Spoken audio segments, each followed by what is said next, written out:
नमस्कार दोस्तों, स्वागत है आपका आज के इस नए ब्लॉग में। अब इस वीडियो में हम ऐसे इंसान के बारे में जानेंगे जिस इंसान ने लगभग आधी दुनिया को जीत लिया था। उस शख्स का नाम है अलेक्जेंडर द ग्रेट, यानी कि जिसे हम सिकंदर कहते हैं। कैसे इस इंसान ने जीत की एक मिसाल बनाई, इन सभी बातों से जुड़े रहस्य हम इस वीडियो में जानने वाले हैं दोस्तों। तो चलिए वीडियो को स्टार्ट करते हैं।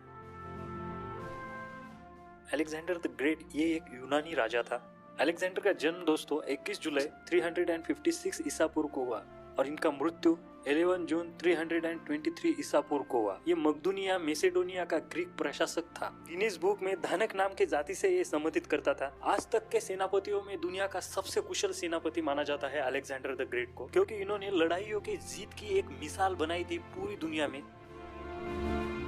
सिर्फ 20 साल की उम्र में अपने पिता फिलिप द्वितीय को सिंहासन पर बिठाया और पूरी सेना लेकर उन्होंने ग्रीक से लेकर उत्तर पश्चिमी भारत तक सबसे बड़ा साम्राज्य बनाया था। वो सबसे बड़े साम्राज्य के शासक थे उस दौर में।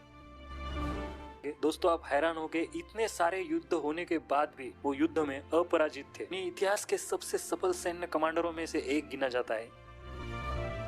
ग्रीक इतिहासकार मानते हैं कि दुनिया की सभी भूमि में से आधी दुनिया सिकंदर ने जीत ली थी, क्योंकि इस पे बहुत से इतिहासकारों ने रिसर्च किया। वो सिर्फ दुनिया की 15% भूमि को ही जीत पाए थे।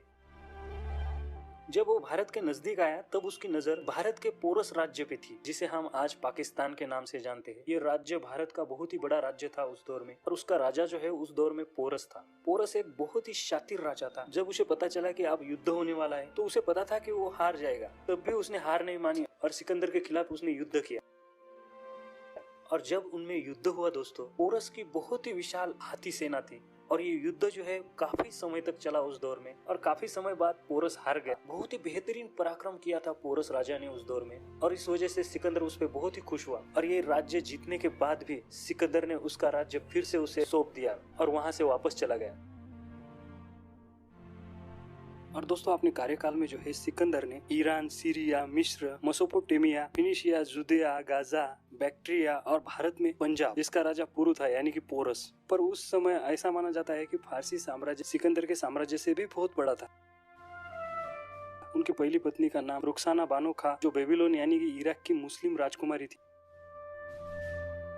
भारत में पोरस को हराने के बाद सिकंदर झेलम नदी के विपरीत दिशा में गया और वहीं पे उसने 2 शहरों की स्थापना की थी। एक गांव को उसने अपने घोड़े के नाम से ही नाम दिया था। उस गांव को यूसेफेला नाम का उसका घोड़ा, तो युद्ध के दौरान मारा गया था। उस गांव का नाम भी यूसेफेला रखा और दूसरे गांव का नाम निकाया रखा, जिसे आज हम पंजाब के नाम से जानते हैं। और कुछ हिस्टोरिकल एस्पेक्ट के अनुसार भारत में उनका नंदराज के साथ भी युद्ध हुआ ऐसा माना जाता है, और कई इतिहासकारों का ऐसा मानना है कि चंद्रगुप्त मौर्य के साथ भी उनका युद्ध हुआ है। और कुछ इतिहासकार ऐसा भी मानते हैं सिकंदर जब आया था उस दौर में मौर्य शासन स्थापित नहीं हुआ था। तो इसमें कुछ मतभेद हमें दिखाई देते हैं, क्योंकि इसके बारे में कोई पुख्ता सबूत नहीं है, तो इसके बारे में हम एग्जैक्ट नहीं बोल सकते दोस्तों। पर भारत में यवनों का राज ज्यादा दिन नहीं रहा, क्योंकि चंद्रगुप्त मौर्य ने यवनों के खिलाफ यानी कि सिकंदर के साम्राज्य के खिलाफ बंड पुकारा था। और भारत में यवनों के शासन का अंत भी चंद्रगुप्त मौर्य जी ने ही किया था। और उस वक्त चंद्रगुप्त मौर्य ही भारत का सबसे बड़ा शक्तिशाली प्रशासक था, जो अखंड भारत को एक करके उस पर उन्होंने साम्राज्य किया था। इस तरह से हमने सिकंदर की शुरुआत से सिकंदर के अंत तक की हिस्टोरिकल इन्फॉर्मेशन जान ली। तो दोस्तों, यहीं पे वीडियो एंड होता है। ये वीडियो अगर आपको अच्छा लगे तो वीडियो को लाइक और हमारे चैनल को सब्सक्राइब करें। नमस्कार।